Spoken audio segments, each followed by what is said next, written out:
एक ब्राह्मण ब्राह्मणी थे। 7 कोस गंगा यमुना नहाने जाया करते थे। ब्राह्मणी बहुत थक जाती थी। एक दिन बोली, एक बेटा होता तो बहू आती, घर में खाना बना हुआ मिलता, कपड़े धुले हुए मिलते। ब्राह्मण बोला, तूने बड़ी बात कही, ला तेरे लिए बहू ला देता हूँ। एक पोटली में चून बांध दे, उसमें थोड़ी सी मोहर और अशर्फी डाल दे। उसने पोटली बांध दी। ब्राह्मण चल दिया। कुछ दूर पर जमुना जी के किनारे लड़कियां अपने अपने मिट्टी के घर बनाकर खेल रही थीं।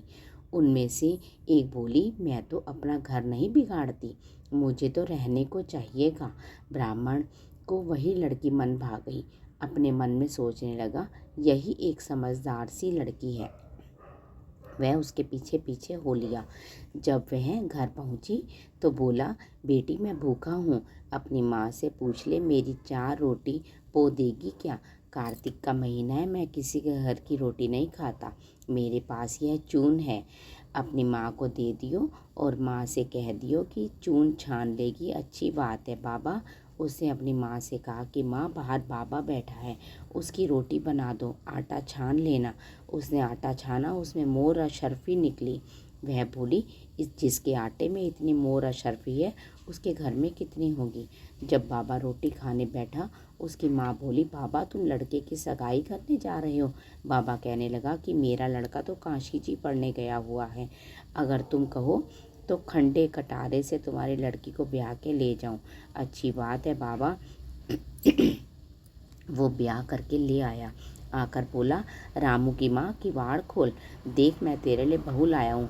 बुढ़िया बोली, दुनिया तो बोली मारे, तू भी बोल मार दे, हमारे तो 7 जन्म भी बेटा नहीं है तो बहू कहाँ से आएगी?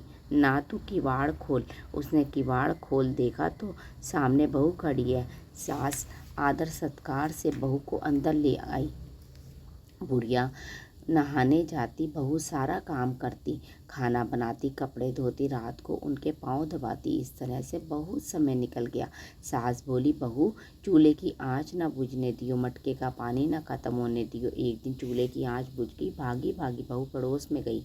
बोली, पड़ोसन मुझे थोड़ी सी आँच दे दो, मेरे चूल्हे की आँच बुझ गई है। माँ, सास ससुर आते होंगे।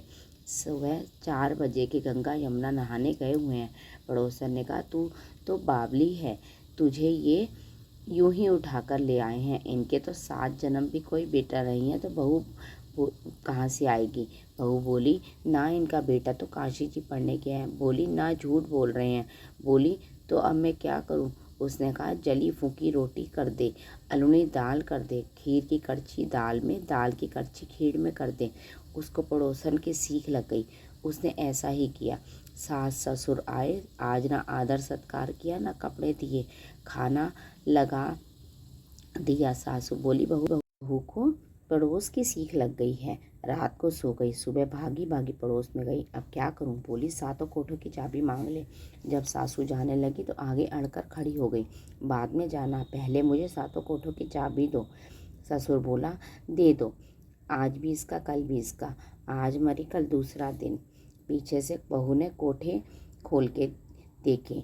किसी में अन्न, किसी में धन, किसी में बर्तन, किसी में कपड़े, अटूट भंडार भरे पड़े हैं। 7वां कोठा खोल के देखा, उसमें गणेश, लक्ष्मी, पीपल पतवारी, कार्तिक के ठाकुर, राई दामोदर, तुलसा जी का बेलड़ा, 36 करोड़ देवी देवता विराजमान है। गंगा जमुना बह रही है। तिलक थापे लगाए चौकी पर बैठा एक लड़का माला जप रहा है। बोली, तू कौन है? मैं तेरा पति हूँ, किवाड़ बंद कर दे, मेरे माँ बाप आएंगे जब खोलियो। अब तो बहू बहुत खुश हुई। 36 प्रकार के भोजन बनाए, 16 श्रृंगार किया, रांची माची डोले। सास ससुर आए, बड़े प्यार से उनसे बात की, उनके कपड़े धोए, खाना खिलाया। बूढ़ा बोला, बहू तो धन देख के राजी हो गई है। बहू सास के पैर दबाती जाए, कहती जाए, माँ जी तुम इतनी दूर 12 कोस गंगा जमुना नहाने जाती हो, थक जाती होगी, तुम घर में नहा लिया करो। सास बोली, बावली कहीं, घर में भी गंगा जमुना बहती हैं। बहू बोली, माँ जी चलो मैं दिखाती हूँ। उसने 7वां कोठा खोलकर दिखाया।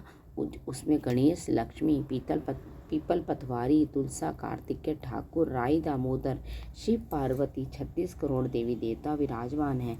गंगा जमुना बह रही है। तिलक थापे लगाए चौकी पर बैठा एक लड़का माला जप रहा है। मैं बोली, तू कौन? बोला, मैं तेरा बेटा हूँ। तू कहाँ से आया? मुझे तो कार्तिक के देवता ने भेजा है। मैं बोली, बेटा, ये दुनिया क्या जानेगी, क्या जानेगा मेरा घर का पति धनी, क्या जानेगी दिरानी जेठानी, क्या जाने अगर पड़ोसन की तू मेरा बेटा है। उसने पंडित से पूछा कि तो वह बोला, परली पहाड़ पे बहू बेटा खड़े हों, इस पार बुढ़िया खड़ी हो, चाम की अंगियां पहने हो, छाती में से दूध की धार निकले, बेटे की दाढ़ी मूछ भीगे, पवन पानी से गठजोड़ा बंधे, तो सब जाने ये बुढ़िया का बेटा है। उसने ऐसा ही किया। चाम की अंगियां फट गई, छाती में से दूध की धार निकली, बेटे की दाढ़ी मूछ भीग गई, पवन पानी से बहू बेटे का गठजोड़ा बंध गया। ब्राह्मण ब्राह्मणी बहुत खुश हुए। हे कार्तिक के ठाकुर, राई दामोदर, कृष्ण भगवान, जैसे उसे बहू बेटा दिए वैसे ही हमको भी देना।